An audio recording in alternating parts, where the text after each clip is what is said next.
시편의 저자는 계속해서 악인들의 악한 행동들을 고발하고 있습니다. 자, 오늘 본문이 특히 악인들에 대해서 말하고 있는 바는 그들이 은밀하게 숨어서 자신들의 악한 계획을 실행한다는 것입니다. 오늘 본문의 말씀을 보게 되면 악인들이 여러 가지 방법으로 가난한 사람들을 습격하고 해치는 모습이 나옵니다. 그들은 이렇게 몰래 비열한 방법으로 악행을 저지르는 것입니다. 자, 그러면 이 말씀에서 악인들이 몰래 숨어서 해치려고 하는 대상이 누구입니까? 자, 여기 나오는 죄 없는 사람, 가난한 사람, 가난한 사람들은 다 하나님의 백성, 성도들을 의미합니다. 자, 이 세상의 악인들은 영적으로 뱀의 후손이요 마귀의 자녀로서 하나님의 백성에 대한 그런 본능적인 적개심을 가지고 있습니다. 특히 악인들은 이 세상의 힘과 능력을 많이 가지고 있기 때문에 그 힘을 가지고 교회를 공격하는 일에도 매우 능합니다. 자, 그러므로 교회가 그들의 정체를 미리 알고 대비하지 못하게 되면 교회는 한순간에 악인들의 먹잇감이 될 수밖에 없는 것이죠. 그러므로 하나님께서는 우리 성도들이 이 세상의 악한 세력에 대해서 지혜롭게 알고 분별하기를 원하고 계십니다. 성도들은 절대 이 세상에 대해서 낙관적인 입장을 취해서는 안 됩니다. 이 세상은 마귀의 권자가 있는 곳이며 악의 세력이 지배하는 장소입니다. 그러므로 이 죄로 타락해 있는 이 세상은 절대 성도들의 본향이 될 수 없으며 우리에게 매우 위험한 곳임을 알아야 합니다. 특히 오늘 말씀에 나와 있는 바와 같이 우리는 항상 이 악의 세력, 이 마귀의 세력이 교회와 성도들을 노리고 있다는 사실을 기억해야 할 것입니다. 자, 마귀는 최종적인 심판에 처할 때까지 끊임없이 교회를 공격할 것이며 그들에게 속해 있는 세상 역시 그렇게 똑같이 행할 것입니다. 그러면 우리는 이 세상에 사는 동안에 늘 깨어서 이 세상과 싸우는 영적 전투태세를 견지해야 하는 것이죠. 자, 그런데도 오늘날 기독교의 주류를 차지하고 있는 이 신복음주의 교회들은 이 세상에 대해서 얼마나 개방적인지 모릅니다. 그들은 교회가 이 세상과 가까워지고 그들에게 좋은 이상을 줘야만 복음을 전파할 수 있다고 생각하고 있습니다. 그래서 그들은 이 세상의 온갖 문화와 철학과 생각들을 교회 안에 다 들여오고 세상이 좋아하는 교회를 만들기 위해서 힘쓰고 있는 것입니다. 그들이 만들고 싶어하는 이상적인 교회란 것은 불신자들에게도 아무런 거부감을 주지 않는 그저 편안하고 친근한 교회입니다. 또한 그들은 그래서 이 세상의 권력자들과 가까워지기 위해서 힘씁니다. 교회 행사에 정치인을 초청해서 그들을 인사시켜주는 일이 비일비재하고 또한 설교 중에서도 이 세상의 대단한 인물들과 위인들을 훌륭한 본보기로 소개하곤 합니다. 또한 이 세상의 어떤 정치 어젠다인 이 환경 문제나 정치 문제 또 성 정체성에 대한 이념들을 또 이 세상의 이념을 교회 안에 그대로 가지고 들어와서 이 교회를 사회운동의 기지로 만들어버리는 일도 너무나 많습니다. 이처럼 오늘날의 대부분의 교회들은 이 세상에 분명히 존재하는 악의 세력에 대해서 전혀 인식하지 못하고 있고 오히려 그들에게 그 악의 세력에게 교회를 완전히 개방해주고 있는 상황인 것입니다.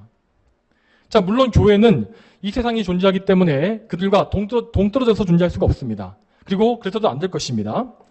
하나님은 분명히 죄악된 이 세상 가운데에 교회를 세워주셨고 또 우리 성도들 역시 죄인들 가운데 살게 하셨습니다. 자, 그렇지만 성경적인 교회는 그렇다고 해서 이 세상과 어울리고 이 세상을 포용하라고 그렇게 된 것이 아닙니다. 교회는 항상 이 세상과 교회를 철저히 구별하고 교회의 모든 것이 하나님 앞에서 온전히 거룩하게 여겨질 수 있도록 힘써야 하는 것입니다. 교회가 거룩해지면 거룩해질수록 또한 이 세상과 온전히 구별되면 구별될수록 교회는 그럴수록 이 세상의 빛과 소금으로서의 역할을 온전히 감당할 수가 있는 것입니다. 그리고 그래야만 복음의 전파 역시 왕성하게 이루어지고 많은 사람들을 죄에서 건질 수가 있는 것이죠. 요한일서 2장 15절과 16절 말씀에 너희는 이 세상이나 세상에 있는 것들을 사랑하지 마라. 누구든지 세상을 사랑하면 아버지의 사랑이 그 사람 안에 없다. 이는 이 세상에 있는 모든 것은 육신의 정욕과 눈의 정욕과 이생의 자랑이니 아버지께로부터 나온 것이 아니라 세상으로부터 나온 것이기 때문이다 라고 하십니다. 자, 이 말씀과 같이 교회에게 진정으로 필요한 것은 이 세상의 온갖 금은보화가 아닙니다. 교회는 오직 하나님 아버지께로부터 나오는 영적인 보화들을 통하여서 사는 것입니다. 이 세상에 온갖 좋아 보이는 것들이 가득할지라도 그 모든 것은 결국 하나님 보시기에 육신의 정욕과 눈의 정욕과 이생의 자랑일 뿐입니다. 그러므로 이 성경에서 정죄하고 있는 이 세상의 것들을 가까이 하는 교회에는 동시에 아버지 사랑이 없다는 사실을 반드시 알아야 할 것입니다. 자, 다시 본문을 보겠습니다. 자, 오늘 본문을 통해서 우리는 이 세상 악인들이 가진 특성과 그들이 교회를 공격할 때에 어떤 방법을 취하는지를 배울 수 있습니다. 자, 먼저 8절을 보겠습니다. 8절 말씀에 그는 마을의 으슥한 곳에 숨어 있다가 그 은밀한 곳에서 죄 없는 사람들을 죽이며 그의 눈은 가르는 사람을 노리고 있습니다. 자, 이 말씀에서 우리는 악인들이 얼마나 교활하고 지혜로운지를 알 수 있습니다. 그들은 으슥한 곳에 숨어 있다가 죄 없는 사람을 죽인다고 했는데 이처럼 그들은 자신의 정체를 숨기고 몰래 교회를 해치는 일에 능한 것입니다. 실제로 이 세상의 악인들은 뭔가 악한 의도를 가지고 일을 진행할 때에 절대로 그들의 악한 의도를 보여주지 않습니다. 그들은 먼저 자신을 선의로 포장해서 모든 사람들의 눈을 속이는 가운데 그들의 계획이 몰래 실행될 수 있도록 하고 있습니다. 하지만 교회는 이러한 악인들의 술수에 절대 당하지 말아야 합니다. 우리는 이 세상에서 무슨 말을 할지라도 항상 교회의 핵심적이고 본질적인 영역을 지켜내야 합니다. 항상 마귀의 세력은 달콤하고 그럴듯한 말로 교회를 속임으로써 우리가 예배를 포기하고 복음을 저버리고 하나님을 떠나게 만듭니다.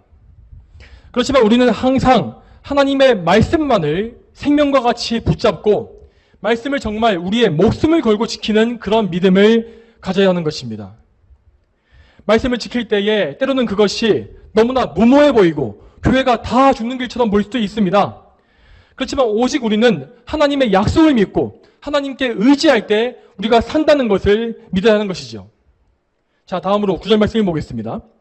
9절 말씀에 그는 굴속의 사자처럼 그 은밀한 곳에서 숨어 기다립니다.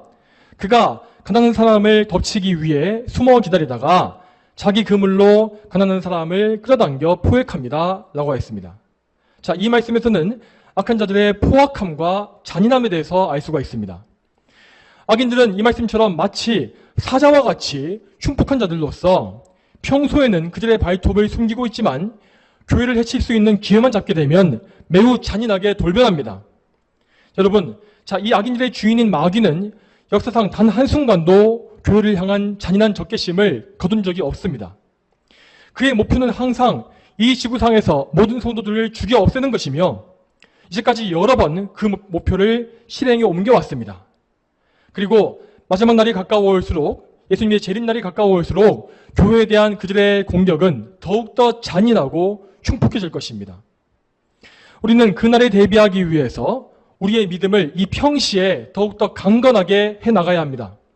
여러분, 우리가 강한 믿음을 소유할 수 있는 비결이 무엇이겠습니까? 자, 그 비결은 우리의 결심과 의지에 달려있는 것이 아닙니다. 우리는 항상 모든 면에서 예수 그리스도께 의지함으로써 굳건한 믿음을 가질 수 있는 것입니다. 여러분, 이 세상에서 가장 강한 성도는 예수님께 가장 많이 의지하는 성도입니다.